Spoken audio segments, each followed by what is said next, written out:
Assalamualaikum warahmatullahi wabarakatuh. Adil Katalino Kajuramin Kasaruga Kasengat Kajubata, dan salam sejahtera untuk semuanya. Berjumpa lagi dengan saya Galuh Bayu Ardi dalam channel ini. Kali ini saya melanjutkan untuk mata kuliah sosiologi antropologi untuk pertemuan yang ke-12 atau video yang ke-12. Oke, di sini mungkin untuk sosiologi saya review bagian akhirnya, dan nanti berikutnya kita akan lebih fokus pada antropologinya. Jadi memang ini agak saya pisah supaya nanti kita bisa melihat bahwa disiplin ilmu sosiologi dan disiplin ilmu antropologi, walaupun objek materialnya sama, namun secara formal objek tersebut berbeda, seperti yang pada awal-awal saya pernah jelaskan pada video-video sebelumnya. Oke, pada dasarnya dalam ilmu sosiologi ini bisa kita ringkas atau supaya lebih mudah memahami beberapa kata kunci di mana sosiologi memiliki konsep-konsep dasar yang memang menjadi landasan dari melihat fenomena sosial. Nah, nanti di dalam slide ini akan saya tampilkan apa saja, semuanya sudah kita bahas, dan sebetulnya masing-masing memiliki penjelasan-penjelasan yang detail. Namun demikian hanya sebagian atau yang sempat saya jelaskan memang tidak mendetail, mengingat tidak mendetail saja video ini sudah cukup panjang. Oke, yang pertama adalah konsep sosiologi. Itu adalah pertama, kalau kita masih ingat, adalah interaksi sosial. Bagaimana antar individu itu berinteraksi dalam arti bisa bekerja sama, berkomunikasi baik itu dalam suatu kelompok maupun antar individu ataupun individu dengan kelompok. Lalu kemudian ketika ada kelompok, pastinya ketika ada interaksi tersebut tentu saja ada kelompok. Jadi ini lebih untuk memudah cara mengingat, supaya tidak perlu diingat tapi cukup kita pahami dan secara mengalir kita akan ingat semua. Oke, ada interaksi sosial. Lalu kemudian setiap kali interaksi sosial pasti syaratnya 2 orang, dan ketika 2 orang atau lebih maka kita akan identifikasi itu sebagai sebuah kelompok, dan di dalam kelompok tersebut juga ada interaksi. Oke, setelah kita mengetahui adanya suatu kelompok sosial atau kelompok manusia, di dalamnya dalam satu kelompok itu masing-masing individu atau masing-masing bagian dari kelompok itu memiliki peran dan status. Oke, peran dan status. Nah, peran di sini adalah fungsi dari masing-masing individu atau masing-masing bagian dari kelompok tersebut. Lalu kemudian itu untuk perannya, sementara untuk statusnya ini untuk melihat bahwa status ini akhirnya akan menempel sekali dengan peran, karena peran status tersebut misalnya adalah sebuah pelabelan atau sebuah sebutan. Jadi, dan itu biasanya berbentuk atau berwujud secara hierarkis atau bertingkat. Jadi misalnya ada ketua, sekretaris, bendahara. Ini kita bayangkan ketika pada sebuah organisasi dan anggota dan lain sebagainya. Nah, masing-masing bagian dari kelompok tersebut memiliki peran atau fungsi. Jadi di sini peran status-status yang ada yang dimiliki oleh bagian dari kelompok tersebut tentu saja diikuti dengan peran, dan ini ya seperti kemarin ketika kita tinjau secara kritis, ternyata peran dan status itu seringkali tidak sinkron. Jadi sebetulnya ada bagian yang bertugas seperti memiliki tugas tertentu, tapi kemudian melimpahkannya pada bagian-bagian lain yang seharusnya bukan perannya atau bukan fungsinya. Tapi itulah dalam realitas sosial yang sesungguhnya.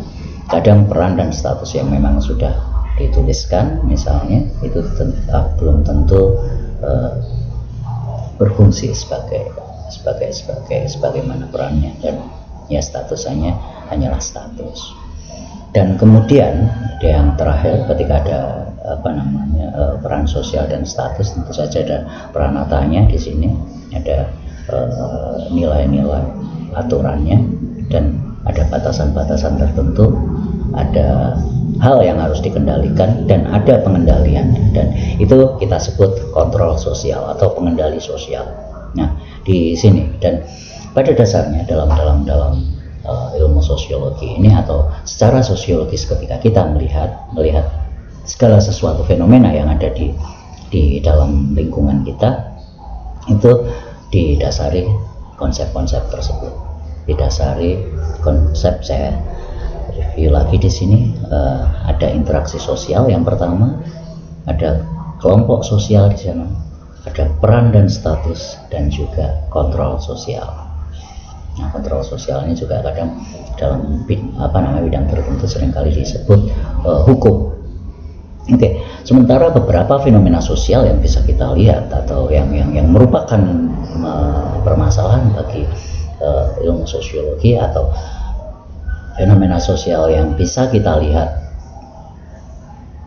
dengan perspektif psikologi, sosiologi dengan perspektif yang kita punya tadi, secara sederhana kita bisa, mungkin sebetulnya banyak sekali, tapi paling tidak yang saat ini seringkali masih menjadi masalah dalam masyarakat sekitar kita, paling tidak ada 4 hal yang ada di slide ini. Pertama, kejahatan. Itu pasti kejahatan terus, kejahatan dari mulai yang ringan, dari mulai yang hanya sekedar penyimpangan sosial, kejahatan yang merugikan orang lain, kejahatan yang menyakiti baik itu secara fisik dan lain sebagainya. Dan sekarang kejahatan mulai banyak didefinisikan menjadi sesuatu yang lebih halus, yang lebih detail, dan kadang kejahatan pun tidak tercium oleh, atau tidak terpindai oleh diri kita, atau seakan-akan kita pura-pura tidak melihat. Kemudian yang secara umum masih dihadapi, terutama di negara-negara berkembang seperti Indonesia saat ini, atau negara-negara berkembang lain, itu ada kemiskinan. Kalau di antropologi budaya kemarin saya sempat membahas kemiskinan itu juga karena ada faktor-faktor tertentu, karena adanya ketidakadilan, karena adanya eksploitasi, karena adanya kejahatan tadi, kejahatan yang tidak tercium itu, seperti eksploitasi salah satu kelompok oleh kelompok yang lain.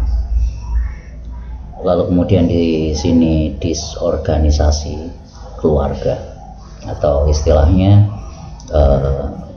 kita sering menyebutnya adalah broken home.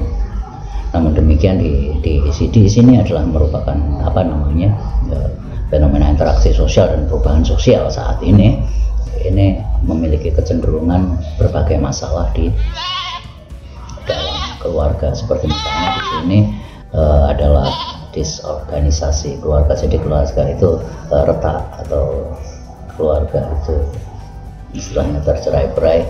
Nah, seperti misalnya perubahan peran dan status dalam rumah tangga juga memicu itu tuntutan ekonomi, tuntutan kehidupan, yang semuanya orang harus bekerja. Lalu bagaimana seorang anak, secara klise seorang anak tidak diperhatikan. Lalu kemudian interaksi sosial di antara keluarga juga terbatas, dan permasalahan-permasalahan kompleks akan seringkali muncul. Oke, di sini berikutnya, selain itu permasalahan kontrol sosial hari ini. Nah, kontrol sosial hari ini apakah sudah bisa menjadi kontrol sosial, ataukah malah justru kontrol sosial atau hukum atau aparat penegak hukum di sini digerakkan oleh beberapa kelompok tertentu yang lebih memiliki otoritas terhadap semuanya. Oke, itu dulu, tidak panjang mengenai sosiologi, review sosiologi dan kunci dari sosiologi, ya yang paling sederhana dan bisa kita gunakan untuk melihat fenomena sosial. Dan seandainya kita berminat untuk mengembangkan, kita bisa membaca lebih lanjut, kalau kita bisa melakukan apakah itu penelitian, apakah itu tindakan-tindakan seperti program atau aktivitas-aktivitas sebagaimana mungkin Anda atau kita semua sebagai aktivis yang bergelut lingkungan sosial kita. Oke, saya cukupkan sekian. Saya ucapkan assalamualaikum warahmatullahi wabarakatuh. Salam sejahtera untuk semuanya. Adil kata lino kacurangan kasaruga basengat kajubata. Oke, salam dan sehat selalu.